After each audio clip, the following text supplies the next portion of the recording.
Hendry is the head of the Police Benevolent Association. And so I'm wondering, my first question is this. Are we facing a crisis in public safety because it's so difficult to get people to become cops? We're facing a crisis like we never seen before. Just last year, we lost nearly 3,000 police officers to just quitting or retiring. This past month, we lost 443 police officers. I've been speaking to police officers. I've been out in the commands. There are many reasons why police officers are walking out the door. The over-scrutinization of our police officers. They feel they're getting second-guessed on everything that they do on a daily basis. There are oversights like no one else has, like Civilian Complaint Review Board, that has supposed to be a fair process, but has been destroying the careers of hard-working police officers. So and Marcia, also, last year we had over 4,700 police officers assaulted with injuries. So I guess the question is this. How do you fix that? I mean, when she was sworn in, the new police commissioner said, and I'm going to read her a quote, "I'm not going to sugarcoat the real recruitment issues we're facing. In the recent past, NYPD recruits used to wait for years to get the call to go to the police academy. Now we're practically begging people to take the exam." How do you fix this? How do you get people who want to take the exam to be an NYPD police officer? Well, there are some things that we can control right away.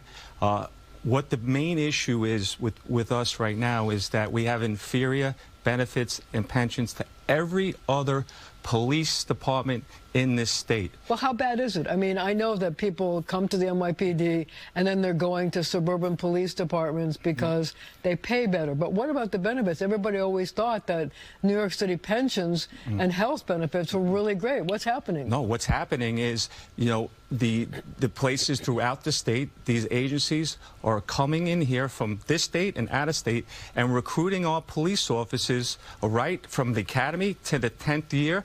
We're losing police officers in their prime of their careers. So what can you do? I thought the Mayor Adams, when he came in, said we have to take care of our cops, and he bragged about the new contracts that he gave the NYPD cops so that they would stay. So you're telling me that that's not enough?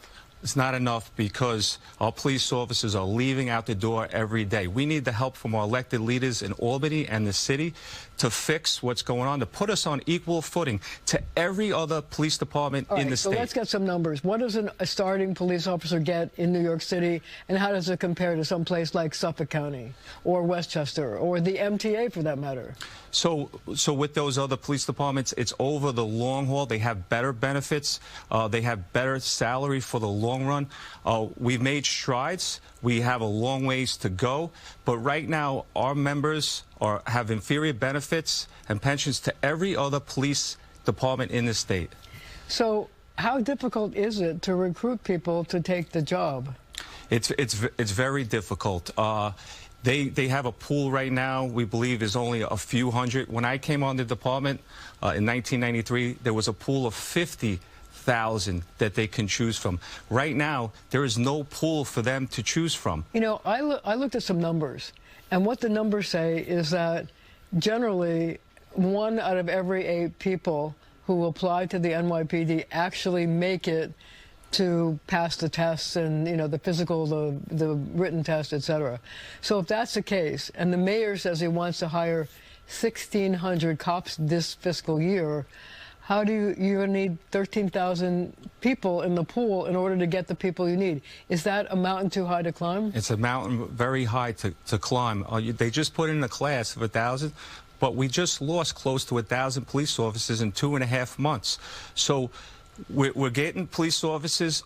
Maybe we'll get them on the department, but we need to get them to stay for their long term. What's going on in the department right now is police officers are taking the NYPD as their stepping stone job.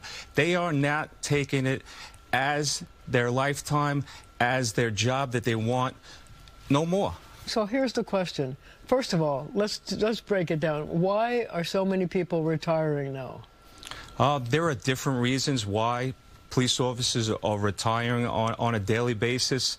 The over nitpicking of everything that police officers do, all the oversights that I spoke about, but they just they had it. You know, they had it. They're leaving out the door. They just feel that it's their time.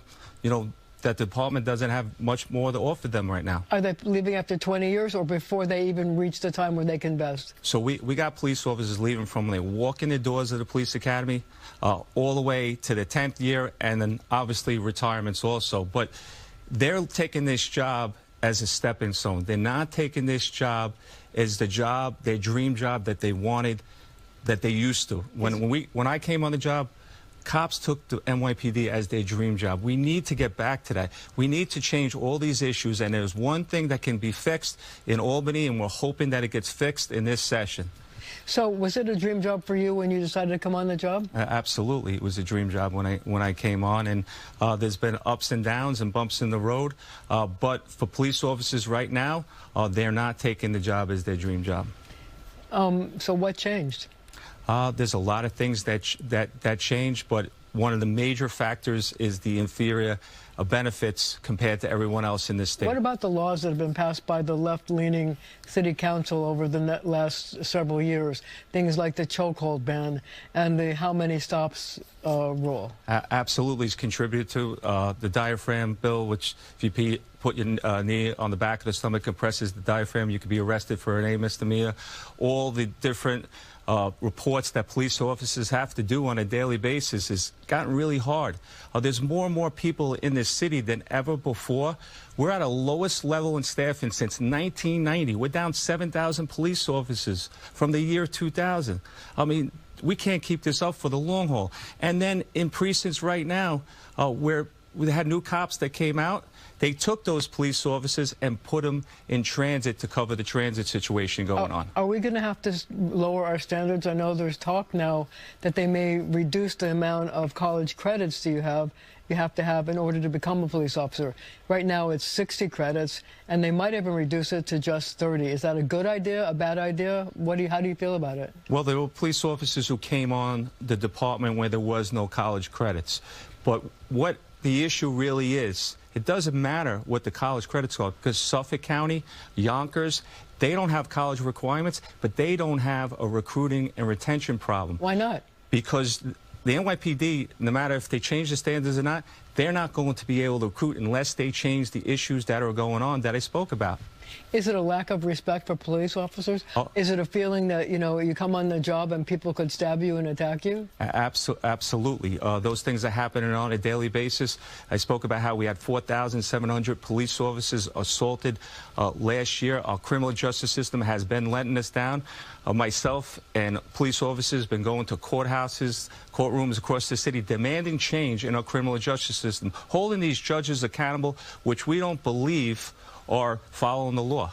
Well, we're going to have to leave it right there for now, but we'll be right back.